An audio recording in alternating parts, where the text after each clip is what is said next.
Hi, Barry. Hi, can't see you. Oh, hi. Can you see everybody? Yep. I can. So, yeah, my name's Matt Coleman from Magnify. We've got Barry Sandrew. He's currently in San Diego, just so you all know. So, do you want to just roll around the room just to say who you're from? Alex Zaharov-Reutt from itwire.com. Hi. George from Computer World and CIA. Hi. I'm Corinne from ZDNet. Hello. Yeah, so Barry, you caught us right at the beginning, as you know. I'm going to just give a bit of an overview and then play a couple of videos from the Full Dome team, and then we'll get straight into your background and where you see the future of AR/VR going. And we can ask some questions, if you like, from the crowd. There goes an aeroplane. San Diego. So thanks for coming today. As you know, the Magnify World Expo is Australia's first public and business-to-business business summit. We have been doing these in Canada and New Zealand for the last 4 years. We were recently in Toronto 2 months ago, where we had about 35 global speakers. Our panels include film and television. There's quite a lot of change, and there's rapidly new fan experiences and cinema experiences and everything that we talk about, and Barry's going to go into more detail around that. We talk about particularly location-based gaming and what's actually going on in theme parks as well.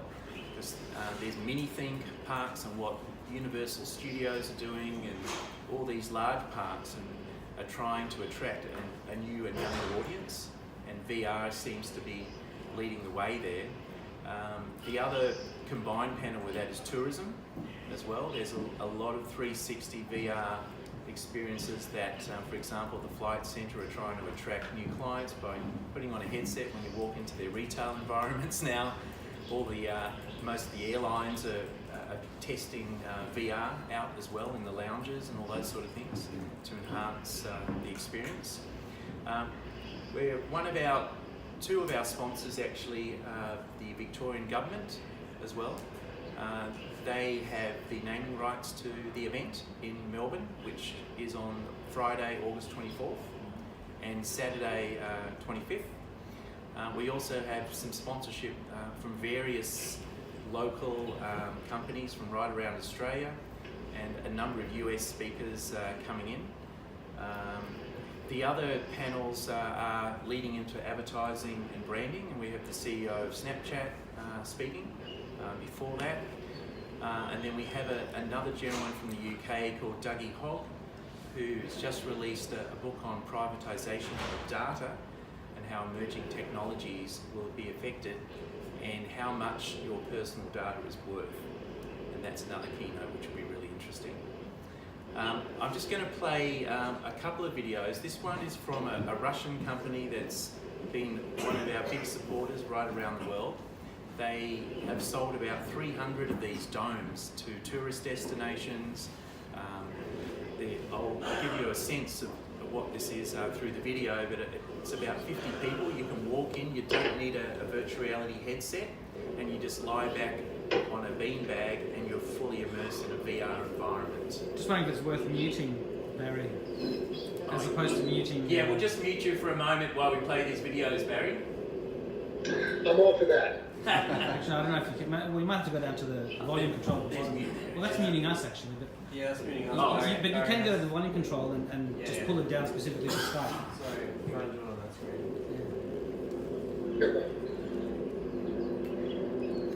No, it's at the volume control at the bottom, next to the clock.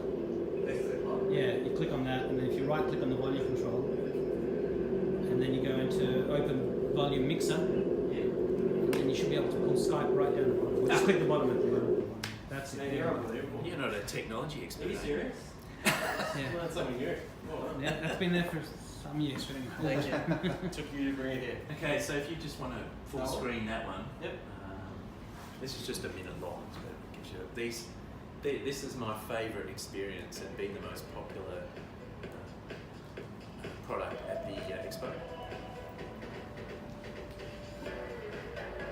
full turnkey solution. It's a geodesic dome that you obviously walk into. It's all powered by 3D projectors as well, and it calibrates one image. So there's 4 to 16 projectors, and then that calibrates through an iPad for one image. You should try and get semantic responsiveness of that Norton core, which is a geodesic dome that houses a router. It's that big. It looks just like that. Oh, right, okay. And you can walk into the router. Right. In the Matrix, isn't it? Yeah, no, it's crazy. And you can also interact with it and have Vive in there, and you can view exactly what we saw on TV, but in the dome around your body as well. It's a holodeck. Yeah, pretty much.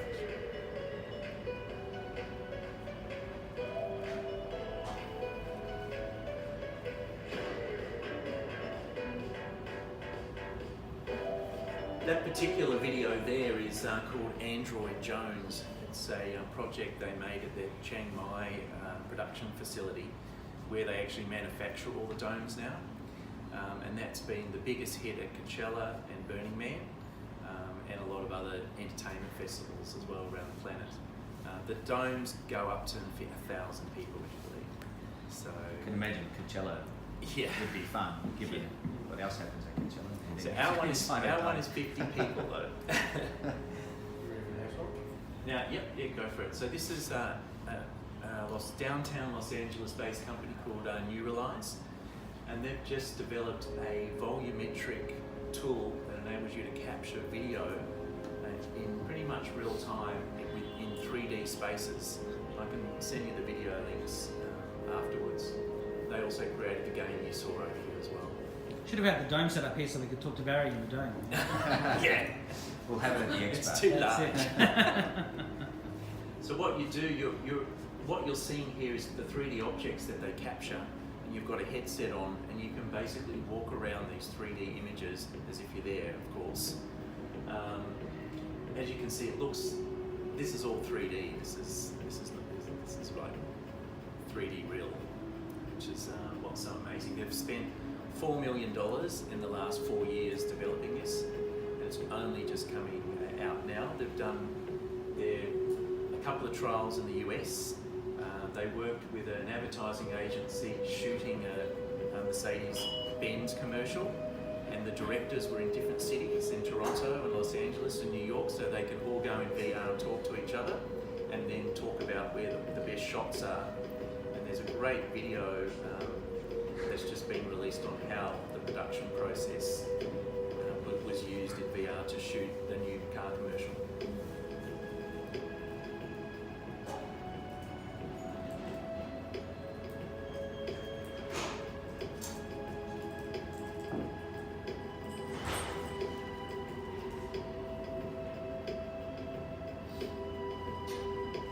As you can see, billions of polygons all captured.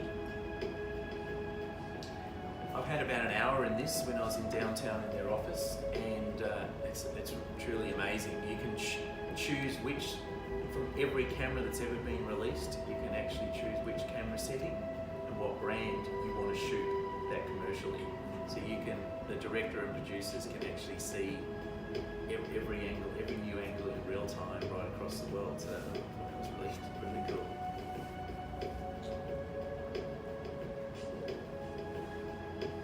So outside of this, they obviously made the game in conjunction with the Direct TV, which is the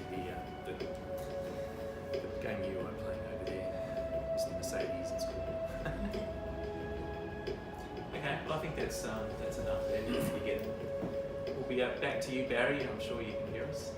Well, we'll have to unmute Just him. unmute him. Yeah.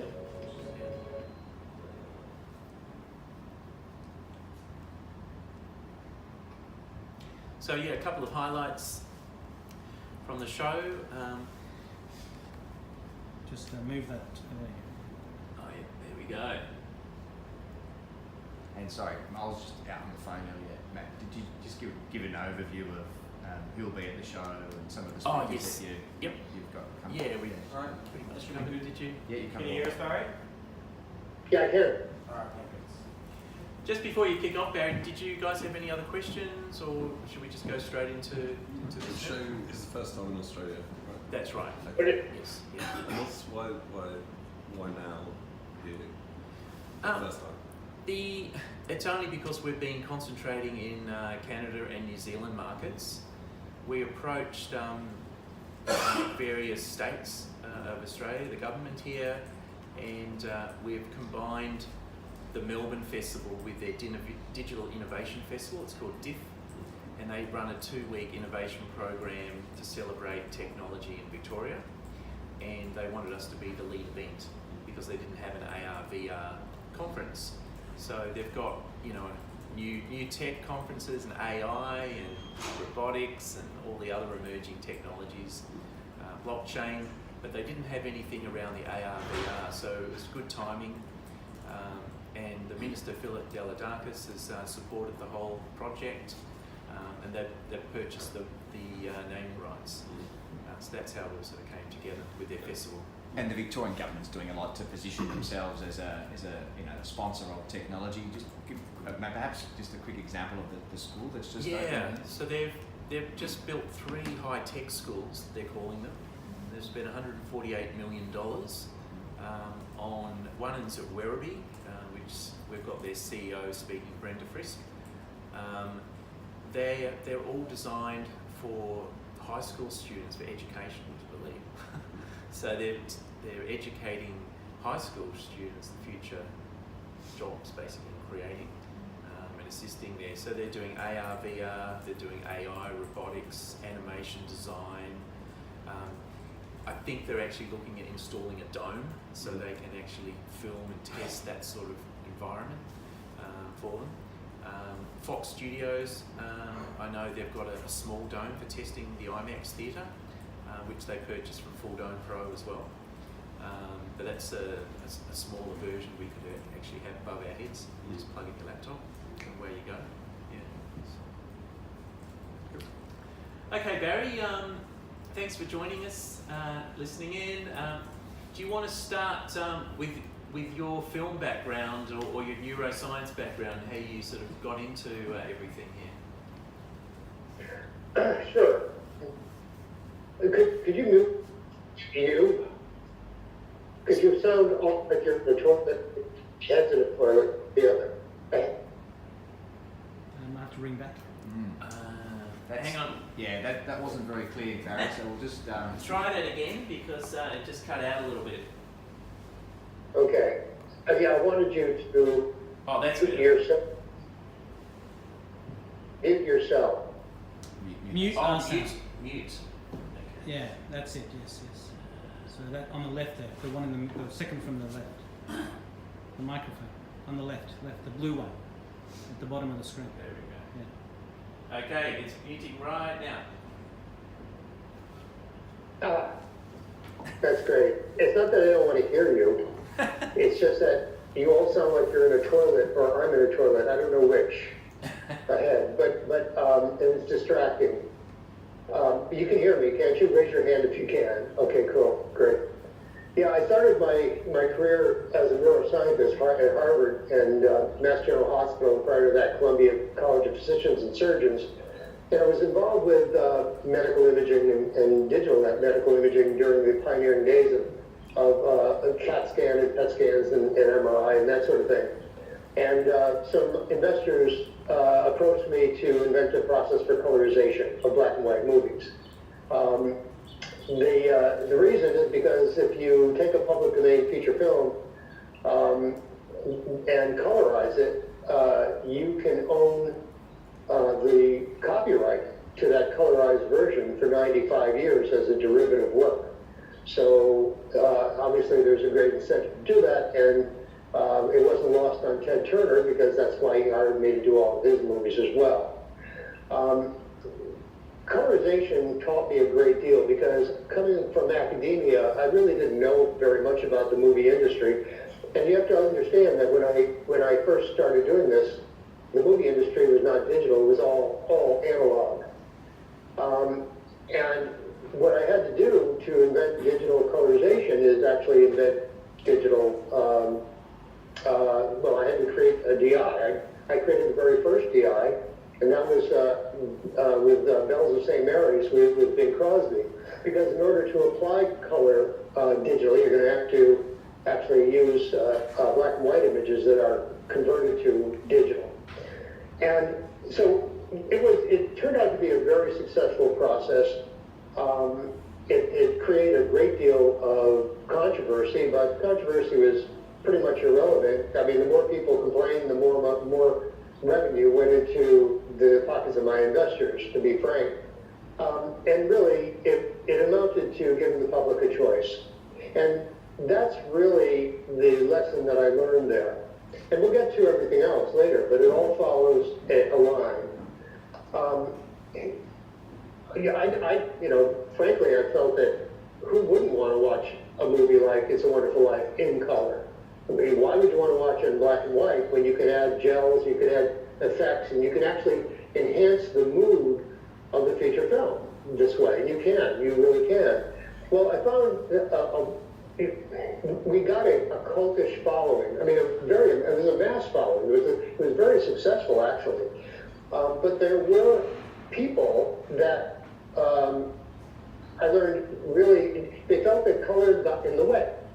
And these were character-driven films that perennials. Every year, people would sit down with their family around Christmas time and watch these movies, and they'd watch it in black and white. And the parents loved it because they could practically recite the dialogue, and the kids kind of tolerated it if it was black and white. The kids, once it became color, they liked it more, and they asked for it more, in general. This is the feedback that we got. We did a lot of surveys. But the adults that really were used to watching it in black and white thought that the color actually distracted them, because all of a sudden they were seeing things in detail that they never saw before, and it caught their attention, and it took away from the story. And really what it came down to was that those people wanted to hear a story. They wanted to watch a story. It was sort of like a book. They wanted to escape, not immersively, but they wanted to escape mentally. And I can understand that. When we got into 2D to 3D conversion, that was a whole different thing, because here I was actually taking movies and not colorizing it, but converting them to 3D in a creative manner. And there, just like colorization, we can enhance a film significantly with stereo, with 3D. And when I looked at the process, I wanted to make it as creative as possible. And it became more creative.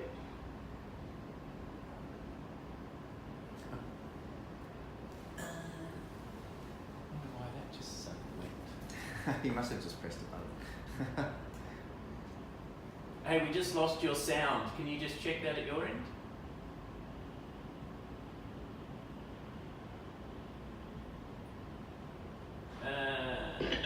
There we go. Okay, where did I drop out? Just about 10 seconds ago. Okay. Talking about So anyway, 3D adding a lot more value. well, yeah, after a lot more value, you got to put it on. Okay. Actually, 2D to 3D conversion provides a more creative outlet than shooting with a camera rig, basically a stereo camera rig.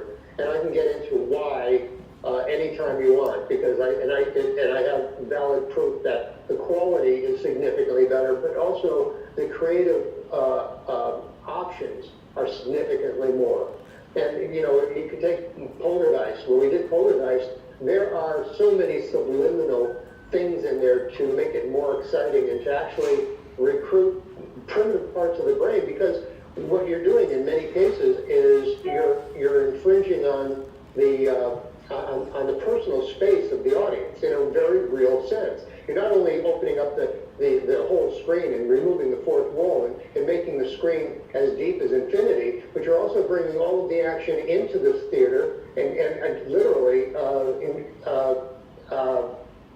infringing and recruiting survival value within the audience. And you can't. This was the very first time that really immersive cinema could be could be shown, could be approached. Prior to this, you know, there was, I mean, the old 3D really didn't do it, but digital 3D definitely had that impact. And computing to 3D conversion could do it even more because we could precisely determine where things were going within the theater environment. But again, in this case, it was very similar to colorization. There were people who absolutely loved the thrill of watching a movie in 3D. And why wouldn't they? I mean, you take something like Final Destination, where, when Final Destination, some kids were on a plane, and they cheated Death, and Death didn't like that, and basically got back at them, killing each one of them individually. Well, in one case, it was a Formula One car race, and there was a crash, and everybody went crazy, and it was going into the stands, and all of a sudden, one of the wheels went up in the sky, hit an asymptote, came down, and hit a woman in her head, a girl in her head, and chopped up her head, and replaced that girl in the row right in front of you. And so, I mean, you can't get much more immersive than that. And why wouldn't you want to watch that movie like that? Well, there were a lot of people who didn't, apparently. There are people who were scared enough. They didn't want to become part of the movie. They didn't want to be that immersed in the movie. They really wanted to be told a story. And it could be any kind of story. But 3D didn't resonate with just everybody. In the States in particular, you know, they didn't like the glasses. They thought the glasses were intrusive, and it was not only blocking the rest of the audience, I don't know how, because it's all dark, but it was also blocking the screen, believe it or not. Well, of course it's blocking the screen. You need that to see 3D. But they also didn't like the upcharge. There were a slew of reasons why a certain demographic did not like 3D. But I think one of the most important things that I learned in that process was that colorization and 3D were very similar in that it distracted, in many respects, from the story. And in 3D, it's in particular because it involved the audience physically. I mean, literally, physically, adrenally, emotionally. It got the flight and fight response out of the brain and the limbic system. It really was an all-encompassing thing. And I think that to a large extent, that was one of the reasons why there was a population that it didn't resonate with. So now we're talking about virtual reality, and here we've got, we don't have any screens, we've got a brick that's in front of your head, and you're totally isolated from the audience, 100%, and you're, in pure virtual reality, you're not only watching a movie, but you're involved in the movie, and in some cases, you are the movie, and in some cases, you have to interact and actually create the story. Your own story. And frankly, taking all the lessons I learned from colorization and 3D, 5 years ago, I started looking at this and I said, you know, virtual reality is great for gaming, it's great for esports. Location-based virtual reality is definitely going to do well, and it did. There are a lot of other applications for it, but in order to create a mass market, a mass consumer market, it's going to have to get into the entertainment vein. It's going to have to get into sports. And one of the things about entertainment and sports, especially movies and sports, is that those are social activities. You don't go to a movie alone typically, you go with other people. And you go there for the group dynamics of the movie. And in terms of sports, people, especially, you know, like the Super Bowl here in the States, people just start to get together and they like to yell and scream and play around and drink beer and the whole thing. And once you put them into a virtual reality headset, it changes virtually everything. Like everything changes. It's not just a matter of a little bit of immersiveness. It's totally immersiveness.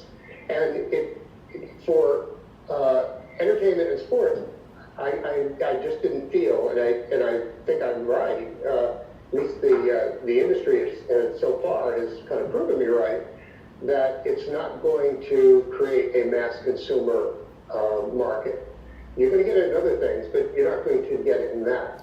On the other hand, you've got AR, or more specifically MR, which is a combination of AR and MR, that I think can create a ubiquitous mass market. And one of the reasons is because, first of all, there's no barrier to entry. Everybody's got one of these, you know, and you can see MR with this. I saw one portal that really was a convincer to a lot of people, and it was minimalist storytelling using MR, and it was by the Red Cross, and it was called The Room, or Enter the Room. And basically, you set up your phone, and you place a portal on the ground, and the portal actually is a little kid's bedroom. And you can download this; it's free, and you can look inside it and everything, and that amazes people. Now, if you saw that bedroom in virtual reality, everybody say, "Wow, cool, that's really neat," but they'd expect it. But if you see that portal in your own reality, it all of a sudden becomes magic, and it's a totally different thing. And then I take people into that room. In virtual reality, I couldn't take other people into it, but I can take people into it using just nothing more than my mobile phone. We go into the middle of the room, and we look around all over the place, right? And then it goes dark, and it says, year 1. And then things start happening. And then it goes to year 2, and year 3, and year 4. And it really shows a progression of what a child experiences in war. And I'm getting a chill right now, because the thing is very, very powerful. And that's the kind of storytelling that if you do in VR, it has less of an impact than if you're doing it in your reality. And again, you're doing it in a collaborative way, socially. You're experiencing it together. And that's one of the most important things. And that's one of the beautiful things about MR. So I'm pushing really the idea that mixed reality is going to be the future of storytelling, entertainment. I mean, let me just give you another example. You could be sitting in a cafe on the sidewalk, and you could have an app that would place a table right near you. And at that table, you could watch a woman sitting there, and maybe a waiter would come down and give her a glass of wine. And then all of a sudden, she could walk out of herself and walk on the other side, and sit there and start talking to herself and do a one-act play. And you're doing this not by yourself, you're doing it with other people. And everybody sitting around there is watching this from their own perspective. That's the other beauty of MR. All right? So again, it's social, it's collaborative, it's real in that it merges your reality with a virtual type of reality. And ultimately, I think that the way down in the future, when we get to the point where we really can't determine where our neurocognitive reality ends and virtual reality begins, that's going to be total immersion. And it's going to be immersion that I think is going to resonate with everybody, because it doesn't involve you. You're still an observer, but it's taking place in a familiar place. You're not encumbered and you're not isolated. So that's, for the past 2 years at Magnify World, that's been pretty much the message I've been giving. The only thing I do with my presentations is I update those predictions that basically have come to pass with compelling examples like I just gave you. But so far, I've been pretty much on target, although if you can still read reports that say that everybody's going to be getting into VR within the next, by 2023 and that sort of thing. Well, maybe they will. I don't know, but I don't think so. I think they'll be into mixed reality. Headsets, maybe they'll be available, but again, we are so personally attached to these things. These are an extension of ourselves at this point.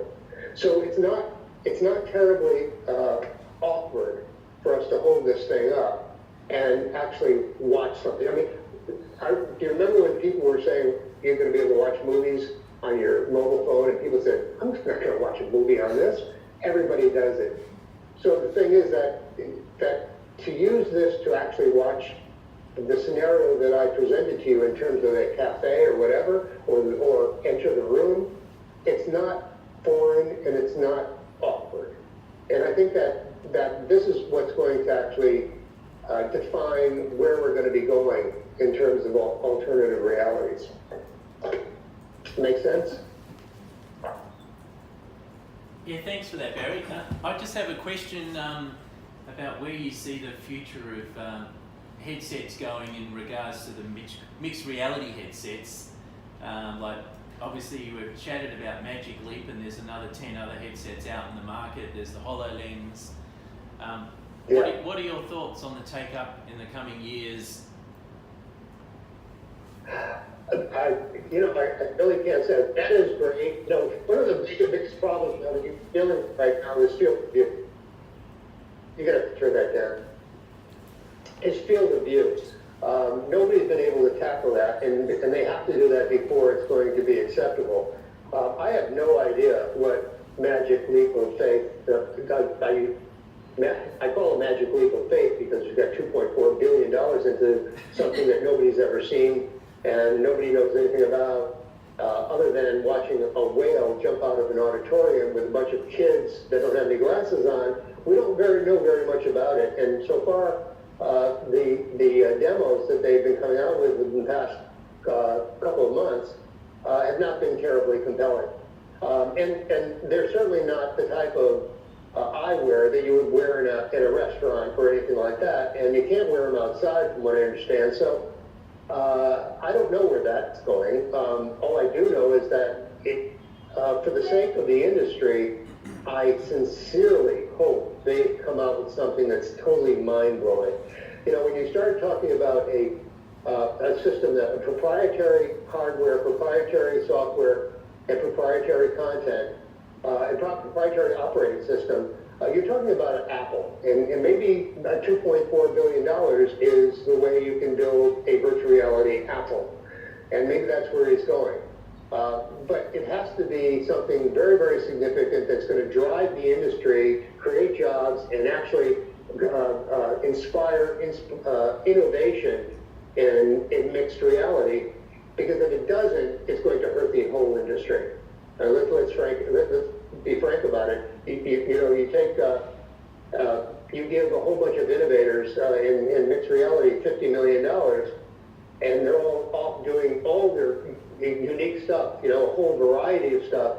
I think we might have gotten further. Well, I hope not, but we might have gotten further in that way than one company with $2.4 billion with one vision. So the jury's out, and I'm one of the biggest critics of Magic Leap, and Ronnie, the CEO, knows it, and I've had discussions with him online, texting.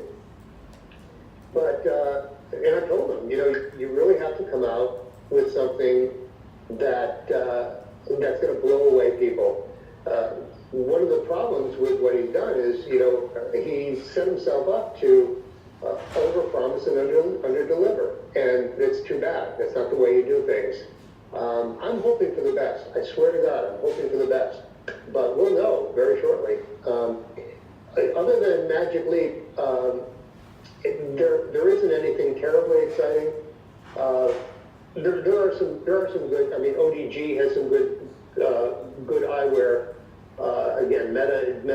because HoloLens is great, but all those demos are contrived to some extent because they're basically using the FOV, field of view, through the camera, so it maximizes it. And you're seeing something that the average wearer doesn't see. So, again, the jury's out. We're not there yet, and we may not be there for a while. But in the meantime, I've got my smartphone, and so do 95% of the other people. Thank you. Did anyone have any questions? You mentioned Universal Studios earlier. What's happening there? Yeah, we were just talking about the theme parks, Barry, about how they're installing virtual reality roller coasters and things like that. Yeah. The location-based VR is great. You take the Void, for instance. The Void is it's great, and IMAX has location-based VR, and it's been very successful. People are making money in location-based virtual reality. And in terms of entertainment, in movies, and there are no real movies. There are experiences in VR for the most part, or games that are passing themselves off to be stories, no movies. But there hasn't been anything other than games really that are generating revenue. And my problem is that if you can't generate revenue from the content, then it becomes an art project or a hobby. And most of the people who are practitioners and creatives in virtual reality who want to create movies are basically saying, well, this is a work in progress. Virtual reality is, it's evolving. We're making little steps all the way, and eventually it's going to get there. Well, I remind them of what Steve Jobs said. And Steve Jobs, when he was talking about technical design, said that you start with the consumer and work backwards to the technology. You don't go the other way around. But that's precisely what Hollywood has done in terms of virtual reality. They started with the technology and tried to fit that into the consumer. And it's like fitting a square storytelling peg in a round virtual reality hole, and it just doesn't work that way. And Ang Lee, I always talk about Ang Lee. Ang Lee from Life of Pi. Somebody asked him what he thought of virtual reality, and he said, well, my virtual reality is better than your virtual reality. Let me move the camera. And that really says volumes to me, and should say volumes to the creative community, because that's why we have directors. I would much rather watch a movie directed by Ang Lee than be immersed in a movie that I'm creating myself, because I'm not as good a storyteller as he is, and really I don't want to be burdened with creating that story. I want to be told the story, just like my colorization people, just like my 3D people. Okay, just to... Well, I've got a question. Yeah. Yep, go for it. Hi, Barry. I was just going to ask, Magic Leap seems to be the Theranos of the virtual reality world. It's just a giant scam. HoloLens requires quintuple the field of view. I've seen those demos too of Magic Leap, and it's very uninspiring compared to what they showed off. So do you think, especially seeing as you mentioned Steve Jobs, that we really need to have Apple's, rumoured but still not confirmed glasses to really kick off the mixed reality revolution that we all wish was here today but isn't here yet? I wouldn't be disappointed if Apple came up with a solution, to be very frank with you. But I don't see any solutions on the horizon right now. And like I said, we don't know anything about Magic Leap. Nothing. Nothing. Other than what we saw in those 1 hour exposés or displays that were not terribly exciting, to be frank.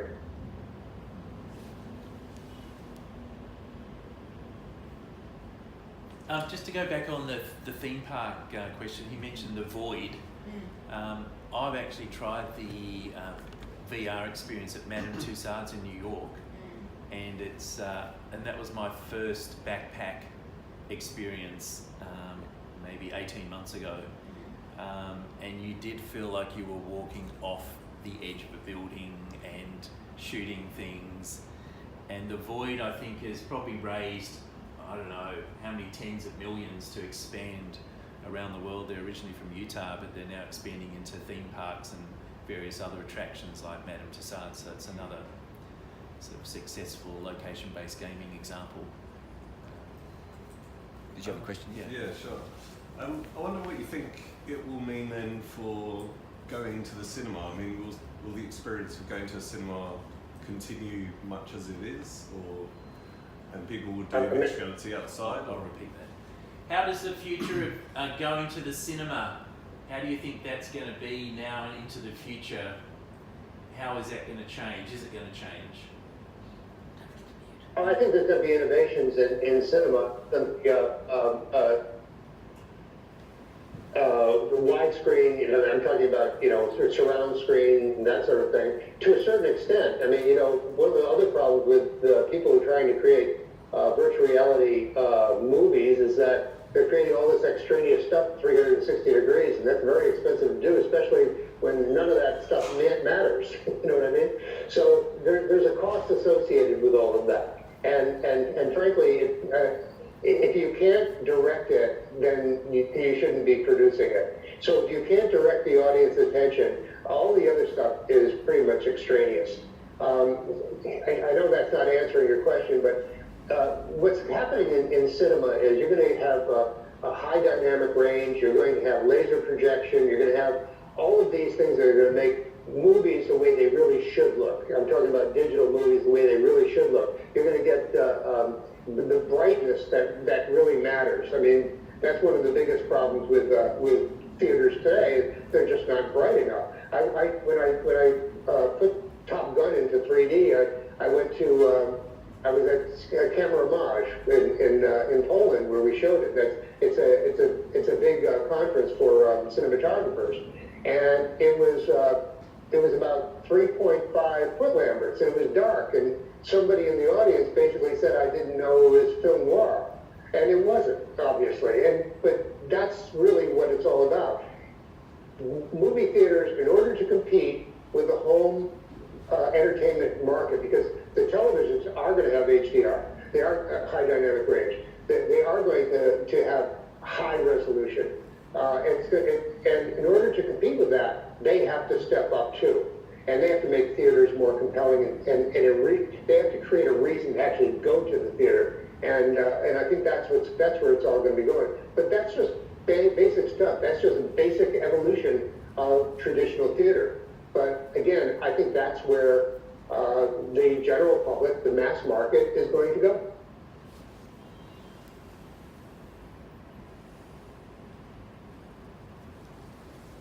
Any last questions? What is the most compelling use of AR and VR across, B2B or enterprise? Enterprise? What's the most compelling? The most compelling AR or VR experiences in the enterprise sector And AR. and AR? Is that HoloLens? Is it medical? Is it? Well, there's some companies that are being very successful using AR and mixed reality, primarily AR. You've got a company like PTC in Newton, Massachusetts, and they purchased I think it's computer vision, but they acquired a CAD company in the late 90s, a parametric CAD, where you can extrude things and all of that business. And then they acquired Vuforia from Qualcomm several years ago. And now what they're doing is, one of their biggest customers is Caterpillar. And Caterpillar creates these big earth-moving, huge machines, with wheels as big as a house. And they've got gauges all over the thing. And really, what it amounts to is that they've created a digital twin for all sorts sorts of things, because everything that you use today has a digital twin. It has a CAD twin. And what they are doing is using VR, augmented reality, to see all the gauges, to tell what needs to be repaired, and then if you need to get it repaired, it shows precisely how to get it repaired. These are, I think, very, very functional and very, very important advances in alternative reality, or in augmented reality. So augmented reality is basically an overlay, and mixed reality is actually interacting with your reality. Augmented reality is very, very functional. And in fact, we're going to have something at Magnify World that's going to be very cool. It's called social recall. And every person who's every attendee is going to be able to register on Magnify World Social Recall. And what they're going to do is they're going to be able to take 2 selfies of themselves, and they're going to put in their company name. And then what's going to happen is the application is going to link automatically to their LinkedIn account if they have one. And then what happens is everybody that's attending Magnify World is going to know everybody else. Because all you have to do is hold up your phone and you're going to be able to see a business card right over their head. So you go, I have a problem. I have face blindness, so I have trouble with that. And I may see somebody at a panel and talk to them and say, let's get together at the VIP cocktail party. And when I get to the VIP cocktail party, I'm not going to recognize them. But with this thing, do you remember the old television show Cheers? Well, probably not, maybe you do, but in Cheers, they used to, in the song, Cheers, it was a bar where everybody knows your name. Well, Magnify this year is going to be a place where everybody not only knows your name, but knows your face. It's got facial recognition that is absolutely incredible from 2 companies, Images Technology and Biden Solutions. So really, this is going to be a unique thing when everybody there is going to know everybody else. And it's also going to be a social stimulation. It's a stimulant. It's not something where you're going to take somebody's picture and capture it and save it. No, everybody's going to voluntarily put their face up there, and you're going to be able to recognize them. And I think it's going to be a very cool experience, and a very functional experience, a very professional experience. So I know I deviated from your question about enterprise, but I think I gave you an example with PTC that is very compelling. Again, getting back to the PTC thing, there should be no more manuals. Everything should be AR. Why should you have a manual? And I think things are going in that direction. Oh, Barry, just on that facial recognition, that's a Queensland, Australia development through one of the universities, is that right? Yeah, you hear with the Queensland and also the Queensland Brain Institute. So this is a very, very sophisticated program that's been sold to security and military and all of that business. But here's the first time it's being used in a purely social / business, professional business format. And I can't wait to see people using it, because I think it'd be really, really cool. I mean, you can go to any, with this technology, you can go to any party and just scan around, and you know who everybody is and where they're from, and it just makes for a more comfortable environment, and especially with people like me who can't tell faces, it's perfect. It really is much more functional for me, and I think it's going to help a lot of people. Okay. Terrific. Great. Great. Thanks so much, Barry. Thank you. Thank you. Thank you. I'm going to sign off now, okay? Thank you very thanks. much. Go and enjoy the weather, even though it must be 8 o'clock, no, 6 o'clock at night or something, isn't it? Actually, yeah, it is. Cheers. Thank Bye. you. Bye. Hope to see you all at the conference. Great. Yeah, we're going to talk them into that now. Just to check out the facial recognition app. Yeah. Yeah, that will be a new experience, walking around with your phone. Yeah. Yeah, actually, they connected with Barry from Queensland Right. about that app, and which was partly developed out of one of the professors at Queensland University. Yeah. Is it a company? They're called, hang on, just get the correct name for you.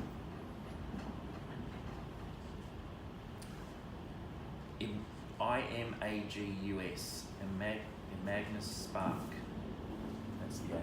There's a whole bunch of creative and media tech startups coming out of Queensland. Yeah. So they actually fly, actually the government backs a lot of them. So some of the global leaders in drone tech. Need it. In terms Out of Queensland. Yeah, out of Queensland, Holotech. That four-sided hologram cable came out of Queensland. The government backs them a lot, and they've got a whole creative and media tech district, which is part of what the studio is all about as well. Yeah. So we're providing those facilities and that backing to get some of those startups like Arrival a place to go, a place to scale and grow.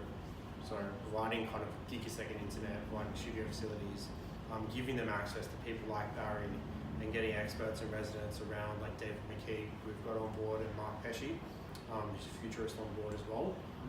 Kind of showcases that and lets them scale. So Yeah. a lot of, I guess, what Barry and Arrival are doing in that scene, we're going to be kind of supported out of here. Just the whole point of not just having this conference call here, it's also about kind of inviting people and bringing people in on this. So I think the media tech industry is one of the fastest growing. And it's always tech's always been a big part of media and scaling kind of animation to kind of cinema to movies to whatever. So yeah, Yeah, so this facility just opened March. a few days, your official functions a few days Yeah, ago. yeah. So we had we've been open since the 1st of March. We started with 30 residents from about 5 or 6 different startups. We've got 25 startups now. We're hitting almost 100, probably hit 100 in the next couple of weeks. Wow. And that's everyone. We've got VR, we've got digital agency, we've got we've got one of the leaders in broadcasting technology, Uvu, who are literally saving journalism, taking on Facebook and Google in that space, and actually winning. And what's the name of that company? Uvu. Oh, double O V double O. Yeah. Yeah. So they're on board. Ricky is an amazing kind of presenter.